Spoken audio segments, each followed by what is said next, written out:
ಇನ್ನು ಈ pen drive leak ಪ್ರಕರಣದಲ್ಲಿ ಡಿ.ಕೆ. ಶಿವಕುಮಾರ್ ಅವರ ಕೈವಾಡ ಇದೆ ಅನ್ನೋ ಆರೋಪ ಇತ್ತಲ್ಲ, ಹಾಗಾಗಿ ಮಂಡ್ಯದಲ್ಲಿ ಡಿ.ಕೆ. ಶಿವಕುಮಾರ್ ವಿರುದ್ಧ ಜೆಡಿಎಸ್ ಪ್ರತಿಭಟನೆ ಮಾಡ್ತಾ ಇದೆ.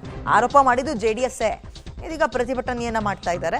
ಮಾಜಿ ಸಚಿವ ಡಿ.ಸಿ. ತಮ್ಮಣ್ಣವರ ನೇತೃತ್ವದಲ್ಲಿ ಮೈತ್ರಿ ಅಂದ್ರೆ ಫ್ರೆಂಡ್ಸ್ಗಳು ಬಿಜೆಪಿ ಮತ್ತು ಜೆಡಿಎಸ್ ಇಬ್ರು ಕೂಡ ಪ್ರೊಟೆಸ್ಟ್ ಮಾಡ್ತಾ ಇದ್ದಾರೆ. ಮದ್ದೂರು ಪಟ್ಟಣದ ಐಬಿ ವೃತ್ತದಲ್ಲಿ ಪ್ರತಿಭಟನೆ ಮಾಡೋದ್ರ ಮುಖಾಂತರ ಪ್ರಕರಣವನ್ನ ಸಿಬಿಐಗೆ ವಹಿಸುವಂತೆ ಒತ್ತಾಯ. ಮೊನ್ನೆ ನಡೆದ ಜೆಡಿಎಸ್ ಕೋರ್ ಕಮಿಟಿ ಸಭೆಯಲ್ಲೂ ಕೂಡ ಜೆಡಿಎಸ್ನವರು ಅದೇ ಒಂದು ಚರ್ಚೆ ಮಾಡ್ತಾ ಇದ್ರು.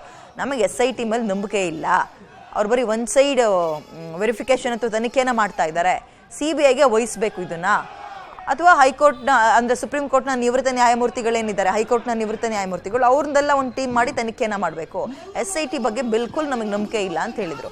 ಈ ಬೆನ್ನಲ್ಲೇ ಇವತ್ತು ಮಂಡ್ಯದಲ್ಲಿ ಪ್ರತಿಭಟನೆ ಕೂಡ ಮಾಡ್ತಾ ಇದ್ದಾರೆ. ಡಿ.ಕೆ. ಶಿವಕುಮಾರ್ ಅವರ ಪೋಸ್ಟರ್ನ ಹಿಡಿದು ಧಿಕ್ಕಾರವನ್ನು ಕೂಗೋದ್ರ ಮುಖಾಂತರ ಬಿಜೆಪಿ ಮತ್ತು ಜೆಡಿಎಸ್ನ ಕಾರ್ಯಕರ್ತರು ಅಂದ್ರೆ ಮೈತ್ರಿಯ ಕಾರ್ಯಕರ್ತರು ಪ್ರತಿಭಟನೆಯಲ್ಲಿ ತೊಡಗಿರುವಂತದನ್ನ ಗಮನಿಸ್ತಾ ಇದ್ದೀವಿ.